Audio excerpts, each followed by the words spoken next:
Well, welcome everybody who's here and on Zoom calls. Maybe we'll start with intros this time. I am Jen Walls, contractor with the Wabasha Soil and Water, resident in Wabasha County. My future home will be East Indian Creek. Looking forward to that. I have no idea how. I'm very much looking forward to that. So it's really nice to be working in the West Indian area too.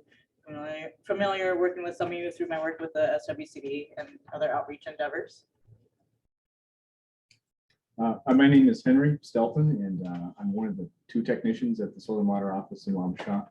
I've been there for just over a year and a half now, and I'm pretty new to the area, so I'm getting to know people and getting to know the county better and enjoying it. But it's a learning process. So. And I'm Terry Peters. I'm the district manager at the Soil and Water. I've been there about almost 12 years now. And so I put together the plan for this whole watershed project and got some grant funding and got Jen contracted to do some coordination for us. She used to work in our office too. And looking forward to moving into implementing some projects out there.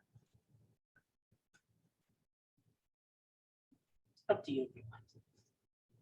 No, I'm just a landowner. Which is the most important piece. True. We won't have projects without landowners. That's true. This is true. So just a little touching on, why we're having these meetings. And it's, as Terry said, with the grant that the SWCD received, there's long-term funding here, a lot of long-term commitments. And this watershed has been a priority for many reasons. Things that landowners recognize. There's been a lot of activities with landowners on projects, educational events, working with many different partners, stream restoration, habitat improvement projects. So just want to get everyone up to speed with how we got here and what we're at and what the hope is, going forward, and connecting landowners within the watershed to other landowners, additional resources that may be available, and having the SWCD as a point of contact. Zoom people, please let us know if you're having any issues. We'll try to take pauses as we work through the presentation. The presentation for the folks in the room is on paper. We'll just step through that, so follow along, and I will be like the old slide projector. Next slide. And to follow up, this is our 4th and final of these informational meetings as we get started.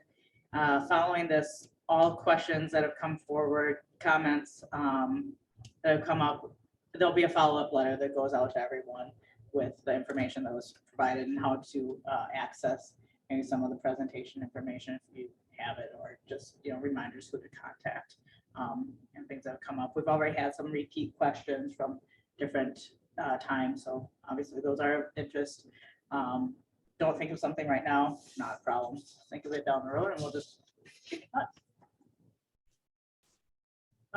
So on the first slide with the agenda, we've already gone through some of those, just why the welcome, why we're here, long-term interest. We'll talk through some of the small watershed funding, the process that Terry went through to get the district the funds, and what that means for the watershed, and what next, and just how we can best stay connected and follow up with you. So the geographic boundaries of the entire watershed are here. There's been some questions, what can I do? I'm next to the stream. Well, those are great questions. We're looking at the entire area. Some areas may have some different resource concerns than other portions, but that's where working with the landowners is helpful. So the West Indians, its course flowing north, it flows through agricultural lands, overlaying karst geology of southeastern Minnesota, into woodlands of the Richard J. Dorr Memorial Hardwood Forest until it confluences with the Zumbro River near Tileman. Next slide. So with some of this work, we've been here before through very different outreach activities with SWCD, applying for different grants. There's a lot of work that goes into applying for those grants up front to try to get them, and then you don't get them. So I got a big one. So that's great. The work to get there can be difficult if you're long, but when we look at the local priority for this watershed, the Department of Natural Resources monitoring began in the 1950s. Minnesota Pollution Control Agency has a long-term monitoring station. The Zumbro Watershed Partnership had received money for work here in the early 2000s. The presence of high conservation value forest, outstanding biodiversity, significant areas, and abundance of rare plant and wildlife species has been of interest. And that's what's highlighted on that slide 2, the green blobs in there, the green areas. The hydrologic simulation program that pollution control utilizes simulates water flow rates as well as sediment, including sand, silt, and clay, nutrients, and other substances found in the water body. So with those that collection information, assemblage of previous plans, incorporating current activities plans, changes of land use, seeing an increase in nitrates and E. coli, there's things that can be done here. There are lots of partnerships and projects with landowners that have been done in the past, continue to do, look forward to doing other SWCDs involved through like the greater Zumbro Watershed 1 planning process. Zumbro Watershed Partnerships been about, Trout Unlimited. There's a lot of people with interest. It's a good little watershed. So Yeah, so there is a long-term monitoring station, like Jen said, down on County Road 4, kind of at the bottom of the watershed. And if you know where Bob Cleveter lives, if you take that road back there, there's kind of a structure off to the side there. That's where the station is. So that is a continual monitoring station. But there's been other kind of samples and stuff taken at periodic times that they do. They've noticed a rising trend in nitrates. I think that's one of the bigger reasons that we were able to get this project and plan in place. So you can kind of look and see where that's coming from. Jen mentioned some of the modeling, some of the is a little complicated, and there's some brains at MPCA that do that process and find where the critical areas are to look at. But yeah, overall, it did come up at some of our previous meeting today. There were some concerns about sediment and the changing depth of the stream and going into the Zumbro River. There was some concerns about that, and talk about springs, which will come up later. But yeah, so all of that went in, and in order to apply for this, we first had to have like a lot of partners on board, like different agencies saying that they'll participate with us on some things. Like we'll be the main point of contact, and we can connect you with other resources if we don't have them right in the office. But it's a pretty comprehensive plan. When we first started writing the plan, they said, okay, well, this is just pretend this is your dream plan and you can include everything you want. That became a little complicated coming up with the work plan and budget at the end, but it is a 10-year plan, and we have funding right now for the first 4 years. Overall, it could turn into 16 depending on how our initial work goes. It'll be important, like in the beginning, to set up some sort of monitoring kind of studies.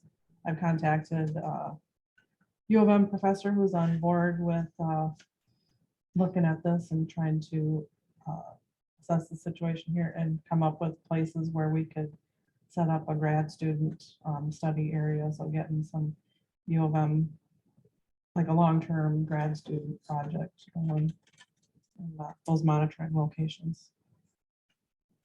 When you say that, it sounds a little intriguing. As far as the monitoring stations, are they monitoring more than just the quality of the water? That question has come up, like the biology or the flow are you wondering about like the flow? Well, what else? What else? I'm stupid at this. What else is there besides go get some water out and see what's in there for nitrates? What's in there for just the quality of the water? I mean, is there So other there, things? Are you looking for sediment? yeah, all of that. And there's some good information. If you're interested, certainly share the watershed restoration and protection strategy of the Greater Zumbro River. Has that information. And I think it has specifically for West Indian in there, but also like the biological data. So the little bugs, right, in the stream. And if you look at the foundational component, if they're doing well, which they are right now, that's good. They might be some of the first to go if things aren't going well. And recreational tourism in this watershed, in this area is very important. The trout fishery there is good. People utilize it, hunting, camping, going down to BJ's. So, yeah.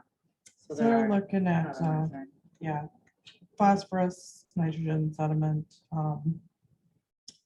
E. coli.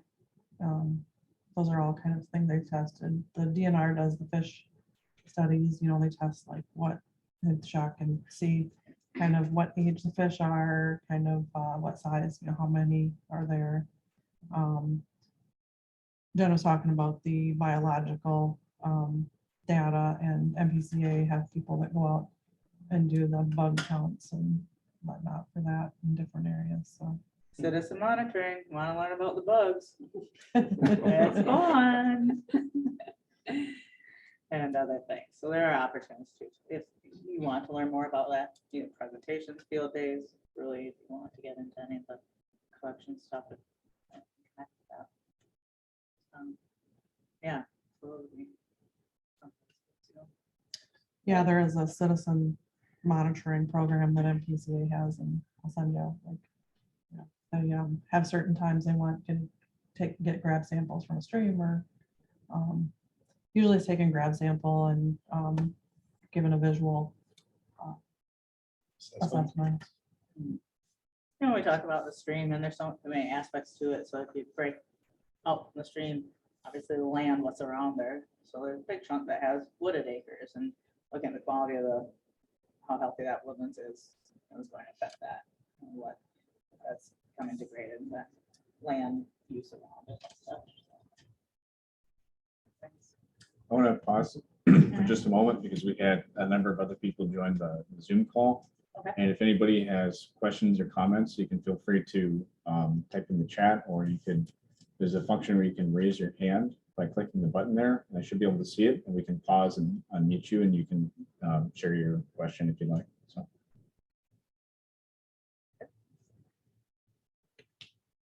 So we're on slide 3.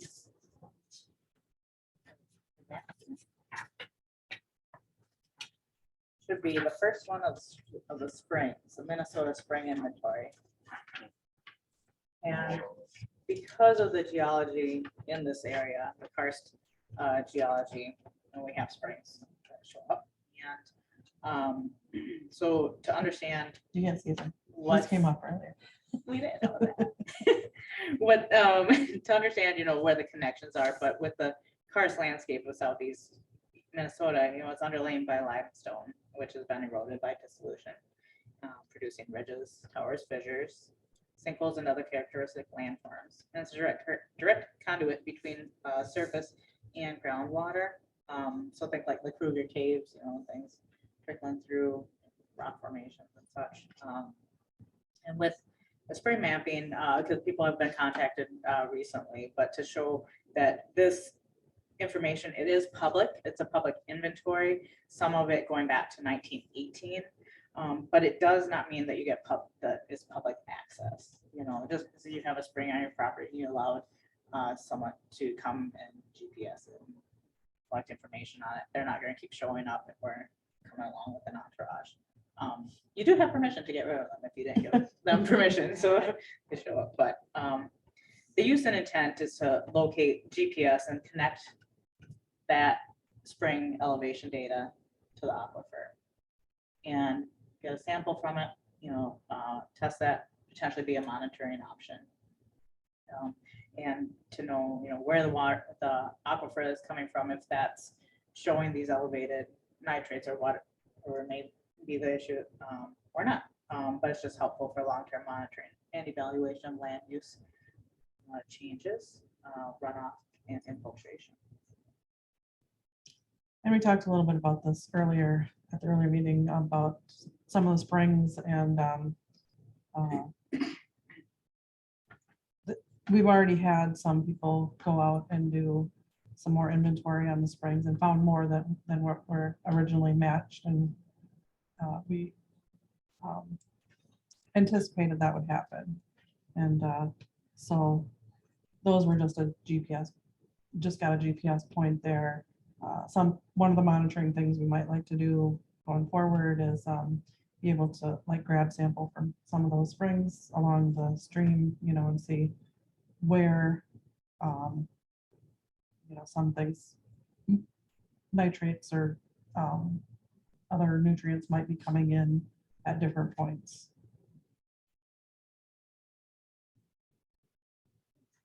So just a zoomed in version. So this should be, I think, slide 4 and that was just showing the Wabasha version of where springs are currently mapped, and some of those are reported just from landowners saying, "Oh, I've got a spring approximately here and here." They haven't been field verified. Some have been field verified. If you wish to learn more about that, the link is there, which will also be included in the follow-up. And it will be much easier to see. Yes. We're gonna learn. Well, this gets the gist across. Yeah. Yeah, blue dots. Yeah. All right, so slide number 5.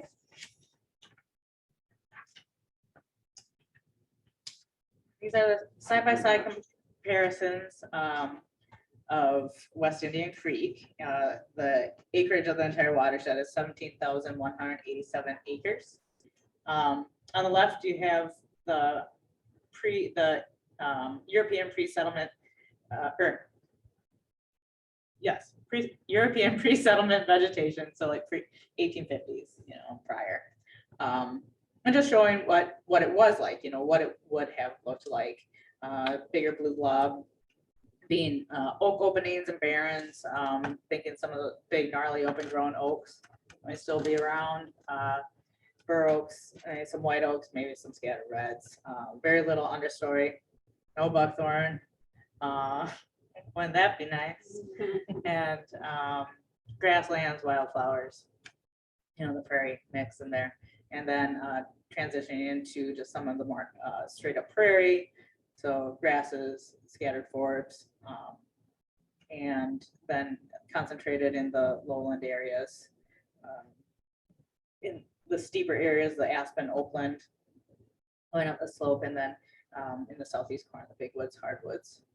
So, and then if we look at what it is today, from 2018 land cover, we show the brown being the predominant feature, and that's the agricultural production, which is 73% agriculture, 59% of that being corn, soybean rotations, and 14% hay pasture.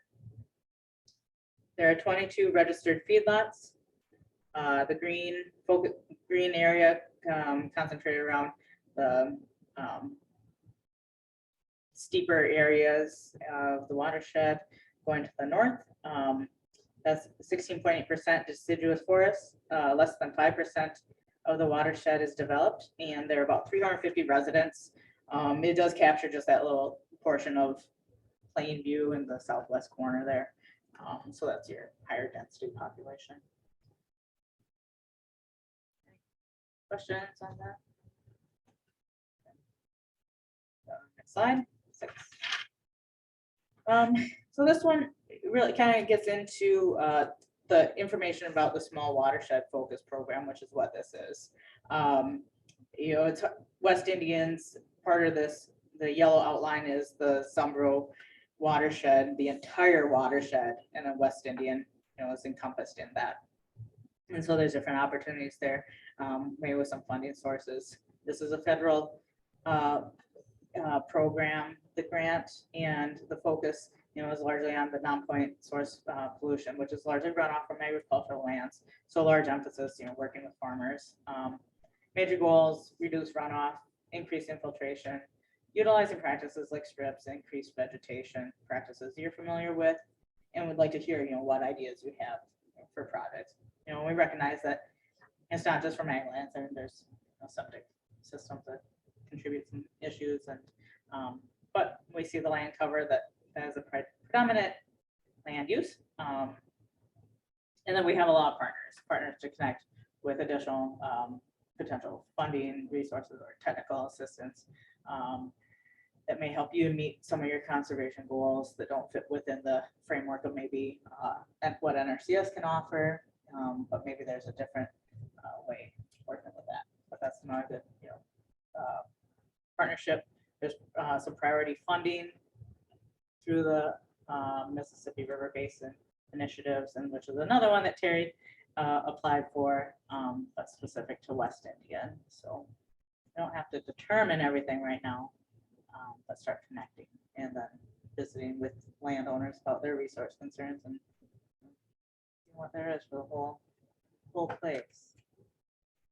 Well, like Jen said, it's a pretty comprehensive plan. I mentioned bringing in lots of partners earlier, so this is just kind of going back to the old conservation planning process that has been in place a long time, but maybe it's things we've just gotten away from, like, kind of relooking at those conservation plans and whole farm planning. So it's kind of that, and just looking at not just crop fields, but if you have forest or prairie, or down to like wells and septics, whatever, the whole thing's kind of in there. And if we don't have the connection in our office, we have other partners that we can connect you with that would be helpful. Utilize the district as the main point of contact. The partners involved know the district as is. They're working on this. And kind of know where those handoffs are going. Makes it a little easier for some of the follow-up, the collaboration, make sure landowners are getting the follow-up that they need. So get work done.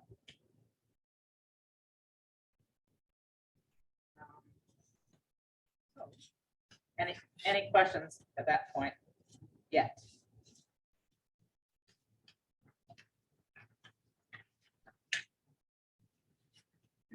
So next two slides are the blue and green boxes that we have learned maybe a little too small to read.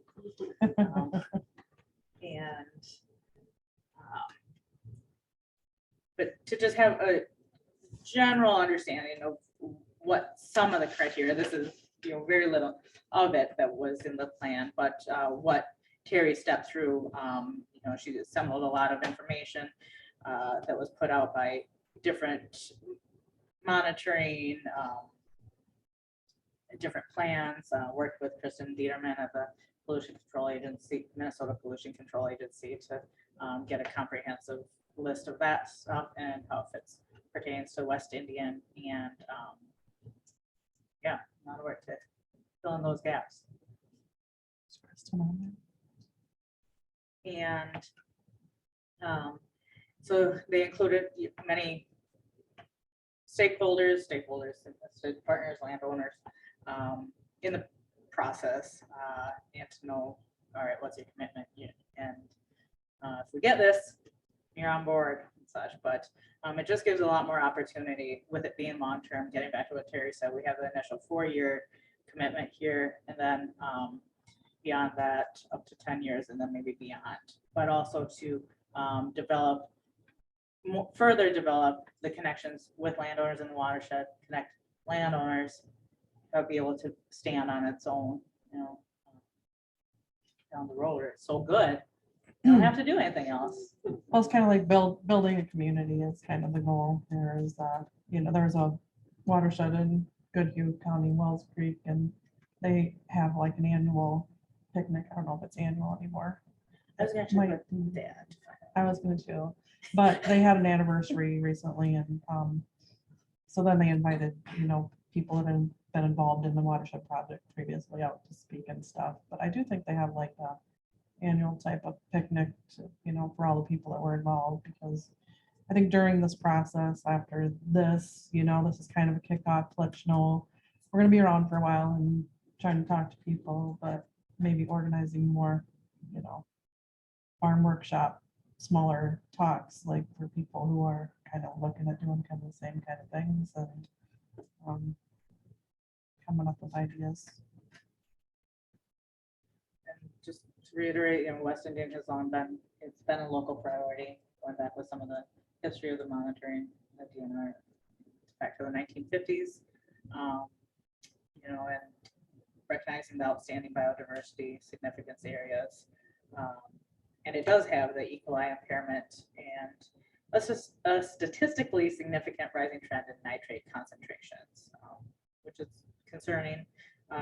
Turbidity and total suspended solid data collected are occasionally above the water quality standard.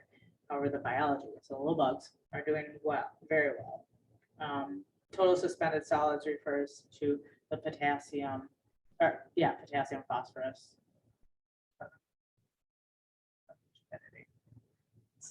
Sediment, kind of, Yeah. mostly. Okay. Thank you. Sediment. Vegetarian. And with the priorities, we say these things, and it's not to discount that they aren't important, right? The impairments that are there. The state non-point priority funding plan includes restoring those impaired waters that are closest to meeting state water quality, protect those high quality unimpaired waters. It's here, you can read it. But what essentially West Indian falls more into the protection category than the restoration. But seeing these rise, we want to continue it in that protection rather than really having to go through restoration stuff. Yeah. Yeah, there's the rise, and I think that's not uncommon. Looking at Jen reference like the Zumbro, the one watershed, one plan. So we went through a planning process, and I think there are a few articles in the paper, but not sure how widely the word got out. But there's a plan in place for the whole Zumbro watershed. It starts in Rice County basically and comes this way. So a lot of the surface water practices, are targeted in those priority areas that are west to kind of stop some of that from coming Runoff, this right? way. Yeah, sure. But we have still some priority areas here too that we're looking at, and West Indian is a priority area. Like Jen said, I think originally we had a grant that we started work in East Indian Creek and kind of did a pretty comprehensive project there. And our plan was just move forward and do small watershed projects. And West Indian was the next one. It's taken a few years. We've done a few outreach projects and trying to get the grant funding.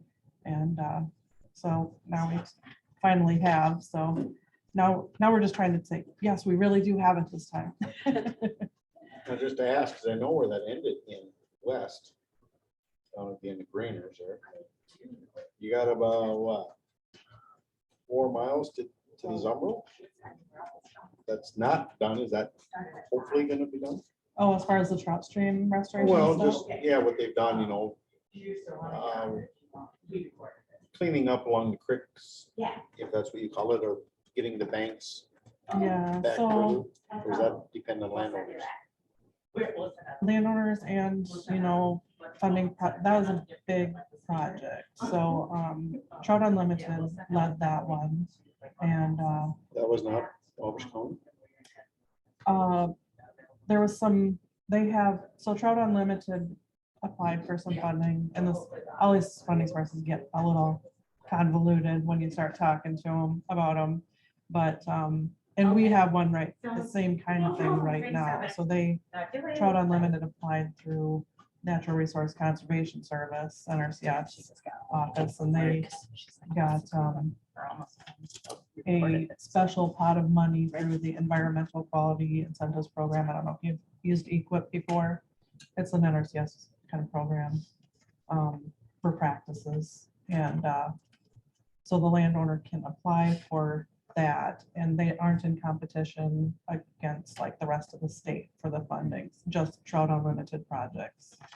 So they can have some of that go to it, and I think they applied for some Lazard Sands money to go into that too. So that was a long kind of, and they started planning that project probably in 2014 was when they first out there. I worked on what, 2 years? Yeah, I think it was a phased project, so they did it in phases. And it connected to a previous Trout Unlimited project, which was goes through Whippoorwill Campground there. So someone through Whippoorwill property has already been done. Yeah. Yeah. So that was it. Yeah, it connected down to, that project went down to that bridge on 86. What was the initial question? I'm just asking so I can make sure I get it encompassed in. Asking if there would be further stream restoration. And we do have a little bit of that in our plan, not in this part, the first part of our Excuse me. plan. Are you more to the extent of what was done? Yeah, I didn't know if Faster? you got about roughly, I didn't know it was already done through Whippoorwill, so it'd be less than 4 miles, to be honest, to get to the Zumbro. Oh, yeah. To finish that out. I didn't know if that was, you said there's a There's 16 nothing in year. the plan for that. 16 years sort of kind of plan. So those are Yeah. done with Trout Unlimited. They have to be done on landowner on easements, so by a DNR. DNR has a list of Yeah. how they step through that. And that answers it. Then you're gonna jump to the other side of the hill and catch East Indian, I'm guessing. It's up to Oh. landowners. It's not up to Trout. Yeah, They can't be forced. no. No. The landowners still own the land. The easement holder is the DNR, the state, and then the rehabs are. Or sometimes the state. Yeah, in those kind of big projects, yes. Alternatively, if a landowner wanted to do a project, they could apply for funding through EQIP, but they would be picking up a percentage of the, There could be some opportunities to work with DNR and some smaller things, and maybe that's conversations to be had further. So that leads to programs and events. Mhm. I want to talk about how to do some of that stuff and have, DNR as the fisheries. I'll be real honest, we don't have the creek coming through our property. So we wouldn't be there, but. Well, you might want to hear about it. And see the Well, bugs. it's gonna happen on East Indian, right next to our property. That's why we got this phone call, I guess. So we're gonna be a little bit, You but must you're still in just the be- watershed. Yeah, So have someone each side. so Jim, like on your property, you're down 42, right? You guys are sandwiched like between Krugers? Krugers, is that No, your we're- property or where's we're up your- the other valley from where she lives. You know where she lives? Yeah, okay. Right at the bottom of that hill that goes up to the Conception Church. There's gonna be a project going on. out in Oh, the Gorman. wetlands. Gorman. Gorman Gorman Creek. Creek. Yeah. Yep. That one's happening, Mhm. and that's Through just a small portion of it, I believe. for now. Yeah, so we have staff working on that, and that's in a different watershed, but it's, kind of similar Well, I to, was thinking that was the same watershed as, they were both considered since they both run to the Zumbro. that actually goes to Mississippi directly. The Gorman Creek. Where does Was- that dump in? I thought that dumped into the Zumbro. Oh, goes straight down like It was through under 61. Kellogg. No. Yeah, it It goes under does. 61, Yep. but it goes out through Weaver Bottoms and I was thinking that somehow, guess I never paid a whole lot of attention to that. Thought that somehow zigzagged over to the Zumbro, I guess. they are close. Mhm. Yeah. But certainly, I mean, there's been interest on, some of the stream questions, fisheries, and just thought that might be a good one to invite the local DNR folks. You say there's a 16-year project, so if that one isn't part of the Zumbro watershed, you guys are going further west for more projects, I'm guessing? Well, this is comprehensive of the entire watershed. So going, like, looking not just at the creek level, right? So looking at what opportunities are all the way down to, it's a great little letter, number 8, you know, so on the very front page, this has the geography. So whether it's not necessarily a stream rehab, it's 8. That little white box is 8, Yeah, right? That's what she's talking about, right? yep. And Okay. then 27 is just north of that.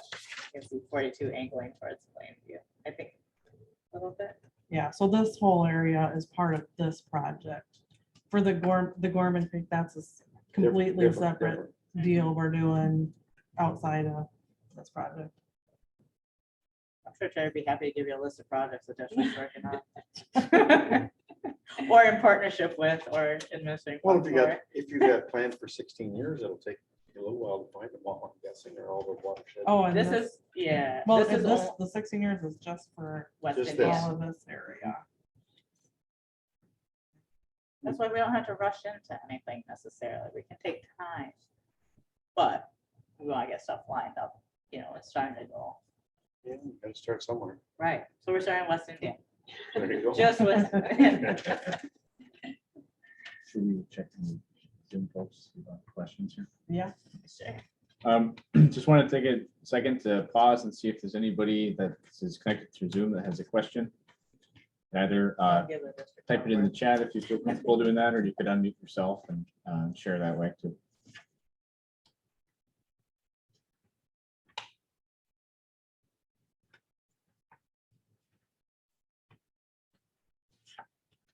yeah, but you must be in the watershed. You got the, where do you guys live? Right at 42. Right. That's- So they're it's- in, yeah. You guys so you don't that have to be triangle, next right? to the stream. I can be. Yeah, Anywhere Isn't that yeah. Plainview- flows in. isn't Plainview Yep. like right here? So well, That's what I let's, worry about right there. we're gonna kind of keep moving forward with the presentation in case people have to jump off. Basically, we're at the what's up next, follow up. There will be a letter that goes out to everybody. If you think of questions between now, the letter will go out next week, midweek. We have, hopefully, if we get some responses to some of the questions that are directed to partner agent organizations. So if you think of anything between now and then, you know, by Wednesday, just let us know. We'll try to get that encompassed. Otherwise, you know, wondering the best way to keep people informed, and what has been of interest so far is like a newsletter, maybe it's quarterly. There's been mentioned maybe a West Indian Creek, just Facebook page, just for West Indian Creek residents. Any other ideas now or later? And we want to hear from you. You want to hear what you would like to see for additional information gatherings, and different topics that have maybe been touched on here, forestry, maybe land transfer set aside, the stream information, whether it's springs or fisheries / shocking stuff has been of interest. You know, when we want learning about the farm activities that you may be doing, agronomic practices, things that you've thought about or been curious to try, this could be a good opportunity. If you're willing to host, you know, a gathering in a shed or, you know, at your place, outside, inside, whatever. Work with us on a demo project, be a volunteer. Yep. And just continue to develop ideas and look at what we can do to work together, connect you with what you need with each other, and stay in touch. Last one is that just a big thank you really for the time, interest people have expressed. And, you know, please share this information with your neighbors. See if they get the follow-up letter. Want to make sure that we have the right contact information, which so far I think we do, but phone numbers would be helpful too at some point. So you can see many different partners. This probably isn't even all of them, but it just takes a lot of networking with those people who have different niches and connecting and collaborating with each other.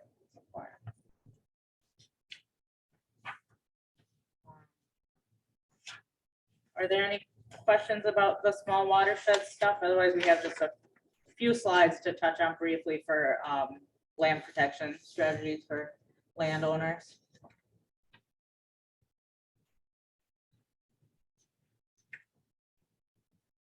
Nope. All right. So the next one is really, there are handouts for this that are more substantial than what's included in this presentation, which I'm happy, this is Jen speaking. I'm happy to share with people, answer questions. My contact information is in there, my cell phone and email. I also work for the Minnesota Land Trust under some contractual obligations or work. That's sounds like a sentence. I like it. And you know, they have some guidance on what they're interested in. It really is protecting and restoring the natural landscapes, and it can encompass some agricultural lands within reason, whether that is maybe some cropped area, some grazing practices, or grazing areas, and of course woodlands. So people have different reasons for utilizing these, and what I'm speaking to is specific to the Minnesota Land Trust and their conservation easement program. And it's really to, some people look at as it can be a way of providing assurance of permanent protection of land for present and future landowners. The easement stays with the property. It can be sold, it can be parceled off. It does diminish development rights. So, you know, you kind of carve out, maybe you're not interested in building a house somewhere on your property and you carve that out of the easement. It's kind of flexible to an extent, you know, and they work with landowners. And if you step through, we'll get to that part, but you know, there can be some financial benefits, whether it's just some relief of receiving a one-time payment. There's different opportunities for charitable contributions, like do tax deductions, and landowners retain all access rights. This is not a public access program. You keep hunting, using it for recreation. You got trails, ATV trails, not a big deal. And then there can sometimes be opportunities if there's funding for restoration. So maybe you've had some areas you want to burn intentionally, and maybe some areas you want to plant some more trees, or maybe clear out some junky trees. And but you can do, you know, sustainable timber harvest and you know, all that stuff. What the conservation easements are not public access. They're not an end to hunting and recreational access for landowners. It's not a loss of county revenue. Those taxes are all determined by the county assessors. And you know, so you get through application process, and you keep stepping along. You get up to the point where you're doing a survey and appraisal. Those fees are covered by the land trust. I'd be happy to meet with people individually or follow up with any questions down the road and share more information.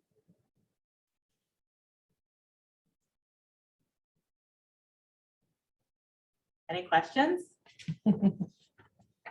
Or suggestions, Mhm. input?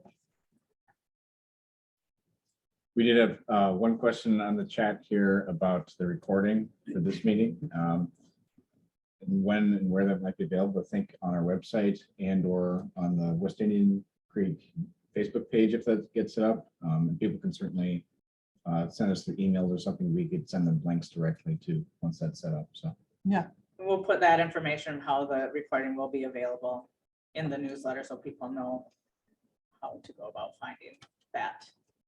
And if they give them the opportunity to respond to us with their emails and phone numbers, we'll start collecting. Hard to find people's phone. Everybody's got cell phones now.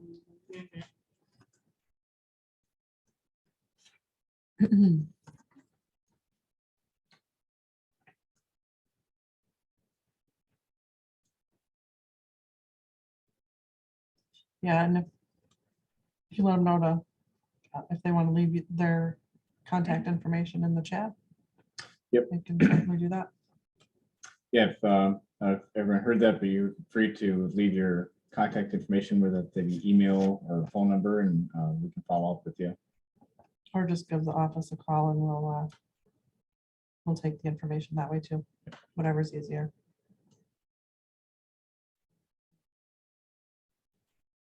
Anything else? All right, That's it. have a good night. Thank you for your time.